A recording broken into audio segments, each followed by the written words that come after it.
बढ़ते हैं आज की कहानी की ओर। दोस्तों, स्कूल वैसे तो शिक्षा के मंदिर के नाम से जाना जाता है, पर नकारात्मक ऊर्जाएं कब कहाँ घेरा कर जाए किसे पता। इसी तरह आज की कहानी है एक स्कूल की, जो इतनी दिल दहला कर रख देने वाली है कि इसे अकेले सुनना भी बहुत ही मुश्किल है।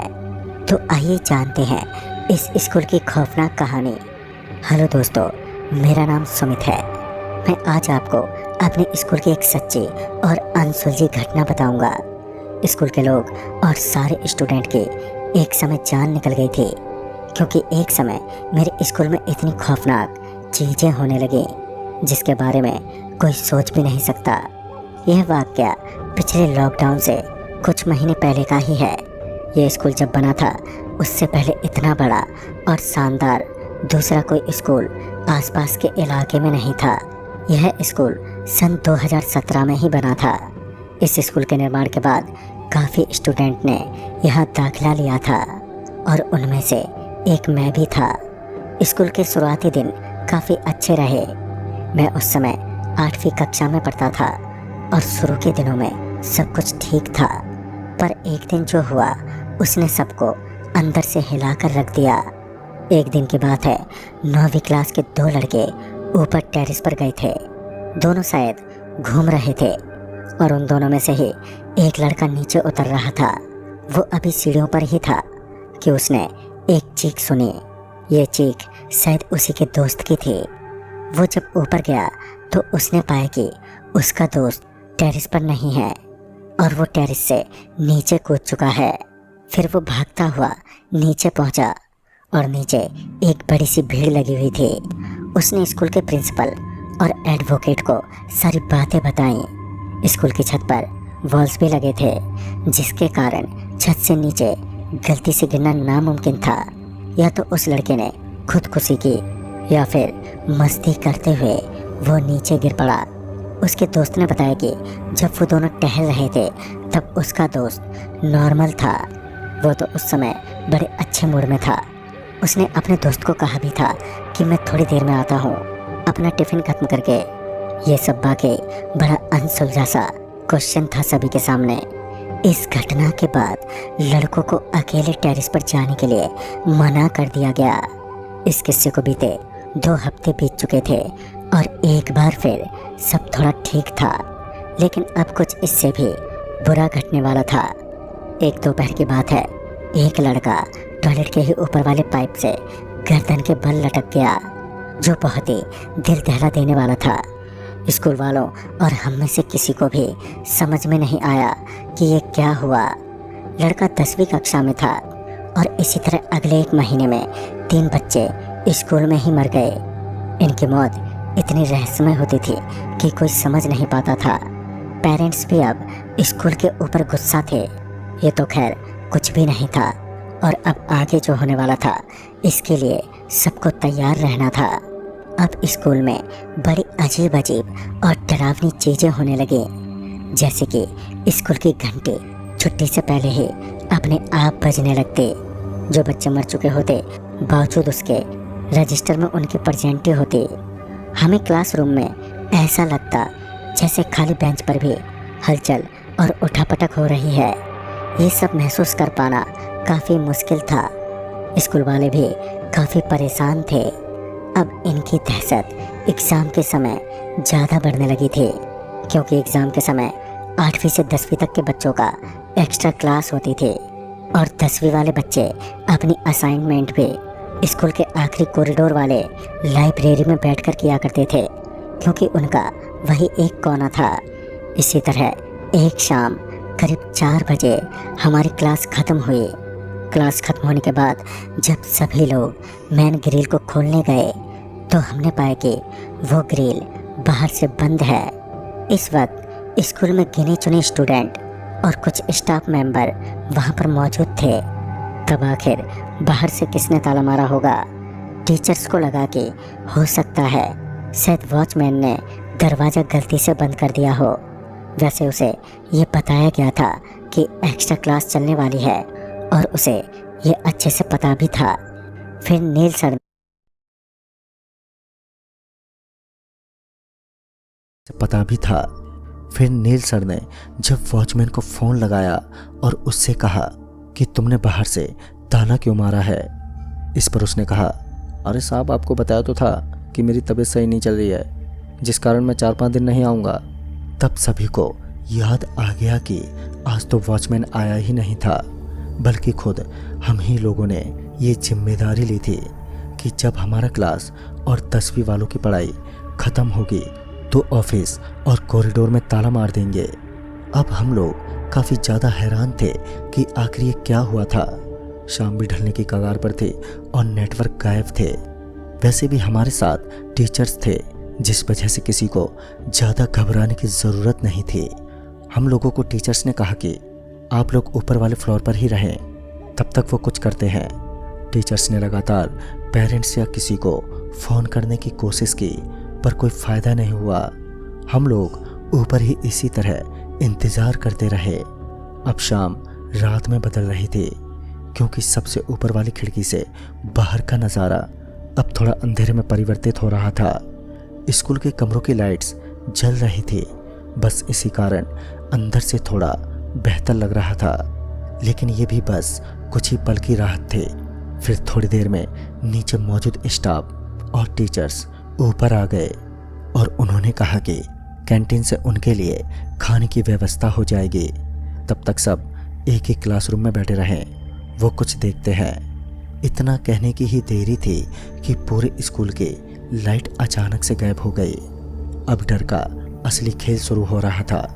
हम लोग क्लासरूम में बैठे थे और टीचर्स ने कहा था कि वो नीचे कंपार्टमेंट वाले दरवाजे को तोड़ने की कोशिश करने जा रहे हैं। उनके जाने के बाद हम कुछ स्टूडेंट्स क्लासरूम में बैठे रहे। आधा घंटा बीत गया, पर लाइट और टीचर्स दोनों का ही कोई अता पता नहीं था। तभी पता नहीं हमें क्या सूझा कि हम लोग इस खतरनाक समय को भी मजे के तौर पर लेने लगे। मेरा एक दोस्त बोला, चलो भूत का कोई गेम खेलते हैं यार, किसमें कितनी हिम्मत है, जो अभी नीचे जाकर वापस आए, जो ऐसा करेगा उसे सब लोग 10-10 रुपए देंगे। इस पर कुछ गिने चुने लोग तैयार भी हो गए। अनमोल नाम का लड़का, जो शायद 10वीं में था, वो उठा और बोला, तुम लोग 10-10 रुपए रेडी रखो, मैं तुरंत गया और आया। इतना कहकर वो क्लास से निकलता हुआ नीचे चला गया। सबके मन में रोमांच था और उस वक्त शाम के 7 बज रहे थे। 20 मिनट बीत जाने के बाद भी अनमोल नहीं लौटा। इस पर 2-4 लोग क्लास से बाहर निकलने की सोच रहे थे और वो लोग बाहर आकर अनमोल को लगातार आवाज़ देने लगे, पर आवाज़ देने पर कोई फर्क नहीं पड़ा। वो लोग अभी पीछे मुड़े ही थे कि हल्की सिसकियां लेता हुआ उन्हें उनका नाम सुनाई दिया। पीछे जिसने नाम लिया था वो कोई और नहीं बल्कि अनमोल था।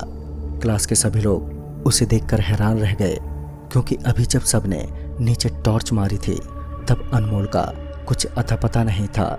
पर अचानक से बिजली की रफ्तार से अनमोल कैसे हाजिर हो गया। पर वो इस बार बेंच पर आकर एक कोने में चुपचाप बैठ गया। सबको थोड़ा अजीब लगा, क्योंकि इतना बड़बड़ करने वाला लड़का अचानक इतना शांत कैसे हो गया। पर सच्चाई तो कुछ और ही थी। उसने 10 रुपए भी किसी से नहीं मांगे। फिर इसके बाद सब बातचीत में व्यस्त हो गए, पर तभी एक आवाज ने सबकी हालत खराब कर दी। बाहर से हमने एक आवाज सुनी, बचाओ बचाओ। ये आवाज बहुत गहरी और खौफ से भरी थी। तभी एक लड़का दरवाजे तक पहुंचा तो हमने देखा ये तो अनमोल था। फिर अभी जो थोड़ी देर पहले यहाँ पर था वो कौन था। हम लोगों ने जब उस कोने में नजर घुमाई तो पाए कि वो कोना तो खाली है। मतलब ये सब क्या था फिर, क्योंकि एक साथ इतने लोगों को तो वहम नहीं हो सकता था और सभी लोग काफ़ी घबराए हुए थे। लेकिन उस कोने के जो ऊपर एक ट्यूबलाइट लगी थी वो अब हल्की हल्की बंद चालू हो रही थी, जिससे दीवार पर एक परछाई बन रही थी। ऐसा लग रहा था जैसे कोने में सच में कोई बैठा हो, पर असल में वहाँ पर कोई भी नहीं था। अनमोल डरते डरते सबको बताने लगा कि नीचे टंकी से वापस आते वक्त वो टॉयलेट में गया था। वहाँ उसने देखा कि एक लड़का टंकी पर चढ़ के मस्ती कर रहा है। अचानक से टंकी से बंधे रस्सी में वो लड़का फंस गया और फिर उसका गला उसमें अटक गया। टंकी से इतने समय तक फंसे रहने के कारण उस लड़के ने तड़प तड़प कर दम तोड़ दिया। तभी अनमोल को किसी ने झटका दिया जिससे वो होश में आ गया। वो अंदर से बुरी तरह से कांप रहा था और उसे अब वही लड़का ऊपर की तरफ खींच रहा था। पर किसी तरह अनमोल ने समय रहते ही भागना शुरू किया और बड़ी मुश्किल से वो बच पाया। वो इतना ही कह रहा था कि दरवाज़ा अपने आप बाहर से बंद हो गया और ये सुनते ही अब क्लास के सभी लोग और भी ज़्यादा डर गए। क्लासरूम की लाइट चालू बंद हो रही थी। बेंच अपने आप जगह बदल रहे थे और खिड़की के बाहर से तेज हवा आ रही थी। बहुत ही कोहरा अंधेरा था जिस कारण एक दूसरे को भी देखना बहुत मुश्किल हो गया था। तभी हमने देखा कि क्लासरूम के अल्बेस्टर पर एक लड़का सिसक रहा है। वो किसी छिपकली के जैसा सिसक रहा था और तो और पता नहीं कैसे उसका चेहरा चमक रहा था जिसको हमने अपनी खुली आंखों से देखा था। फिर हम दरवाजे को खोलने की कोशिश करने लगे पर दरवाज़ा तो जैसे खुलने का नाम ही नहीं ले रहा था और उस वक्त लाइट भी नहीं थी और बावजूद इसके कमरे का पंखा घूम रहा था। वो डरावना सा दिखने वाला लड़का कभी गायब हो जाता तो कभी कहीं पर बैठा दिखता। तभी दरवाजे पर जोरों से खटखटाहट होने लगी। सबने हिम्मत करके दरवाजे को पुल किया और तब कहीं जाकर वो दरवाज़ा खुला। तभी हमने पाया कि दरवाजे के बाहर हमारे पेरेंट्स और टीचर्स थे जिन्हें देखकर हमें राहत मिली। टीचर्स ने भी बताया जब वो सभी नीचे ऑफिस में बैठे डिस्कस कर रहे थे कि तभी उन्हें दरवाजे पर किसी के होने का एहसास हुआ और उन्हें ऐसा लगा कि जैसे कि दरवाज़ा किसी ने लॉक कर दिया हो। वो लोग जब दरवाजे पर पहुंचे तो वाकई दरवाज़ा पूरी तरह से लॉक था। वो लोग भी काफ़ी समय तक बंद रहे पर पेरेंट्स की चिंता बढ़ रही थी और इसी वजह से एक आदमी के फ़ोन पर किसी का फ़ोन लगा जो कि सबकी खुशकिस्मती थी। उन्होंने फ़ोन पर सब कुछ बताया। उसके बाद बाहर के लोगों ने उस ग्रिल का ताला बड़ी मुश्किल से तोड़ा और तब जाकर सबकी सांस में सांस आई। तो दोस्तों ये तो थी मेरी स्कूल में घटी एक घटना जो वाकई आज भी हमें डरा देती है। इस किस्से के बाद स्कूल में हवन वगैरह भी हुआ था क्योंकि पंडित जी और दूसरों के मुताबिक वो स्कूल गलत दिशा में और गलत ज़मीन पर बना था। कुछ घटना के बाद माहौल अपवित्र हो गया था। हवन वगैरह के बाद अब ऐसी कोई समस्या नहीं हुई पर फिर भी डर तो अभी भी बना ही रहता है। पर आज भी हम शुक्र मानते हैं कि समय रहते ही सब कुछ ठीक हो गया वरना ना जाने हमारा क्या हो जाता। तो दोस्तों इस कहानी में बस इतना ही। तब तक के लिए बाय एंड टेक केयर।